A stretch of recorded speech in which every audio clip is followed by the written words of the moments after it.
Science भी कहता है कि जो खाना आप खाते हैं, जो भोजन आप खाते हैं, उसकी अपनी एक वाइब्रेशन होती है। और उस भोजन को जब आप किसी पशु को मारते हैं तो पशु के हृदय में क्या चल रहा होता है उस समय? हिंसा, डर, गुस्सा, काश मेरे हाथ में कुछ होता तो जो मुझे मार रहा मैं उसे मार देता। ये सब भावनाएं उसके मन में चल रही होती। तो जब आप जिस समय उसे मार रहे होते हैं या जिसने भी उसको मारा है, उस समय उसके जो इमोशंस हैं, जो उसकी भावनाएं हैं, वो उसमें व्याप्त हो जाती, आ जाती। और वही जब आप खाते हैं तो वही भावनाएं, वही इमोशंस आपके भीतर भी ट्रांसफर हो जाते हैं। फिर वही चिड़चिड़ा, वही गुस्सा, वही दूसरों के प्रति ईर्ष्या, ये भावना ज़्यादा बढ़ जाती है कंपैरिजन टू जो शाकाहारी होता है। होती सब में ये भावना, ऐसा नहीं कि शाकाहारी में नहीं मिलेंगी, उसमें भी होती है, लेकिन कंपैरिजन करोगे अगर आप उससे तो उनकी मात्रा जल्दी, थोड़ा अग्रेसिव जो नेचर है वो किस लिए होता है? क्योंकि जिन पशुओं को आप मार के खा रहे हैं उनकी भावनाएं आपके भीतर प्रवेश करती, इसलिए सावधान रहें। कोई भी गलत आहार, इवन अगर आप शाकाहारी भोजन भी कर रहे हैं तो भी सावधानी जरूरी है।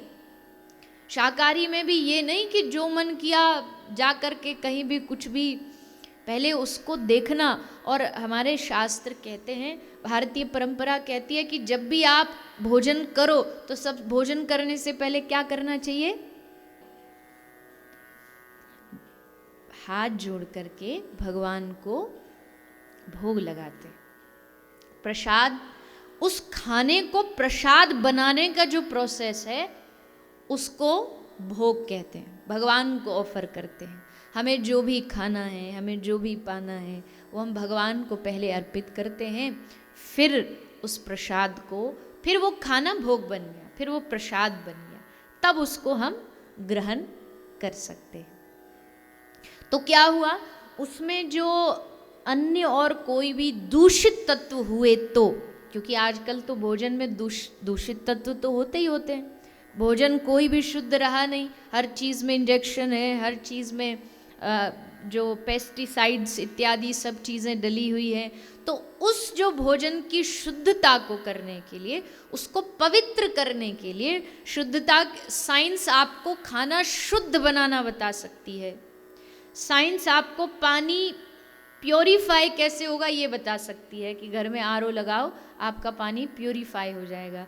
लेकिन प्योरीफिकेशन सिर्फ कीटाणुओं का नहीं होता है, प्योरीफिकेशन उसकी भावनाओं का भी होता है। और वो जो प्योरीफिकेशन है वो भगवान को अर्पित करने से होता है। उसमें तुलसी पत्र डाल करके जब आप भोजन ग्रहण करेंगे तब वो खाना प्रसाद बन जाता है। इसलिए खाइए अच्छा, लेकिन उसको पहले भगवान को अर्पित करके, पहले भोग लगा करके, तब आप उसको ग्रहण करिए। तो बात शुरू हुई हृदय की हृदय की भावना। जब आप पशुओं में भी हृदय में उनके प्रति दया लाएंगे, गौ माता के प्रति दया लाएंगे, तब धीरे धीरे आपके मन जो है, आपका चित्त जो है, वो अध्यात्म की ओर, धर्म की ओर, भक्ति की ओर आगे बढ़ने लगेगा।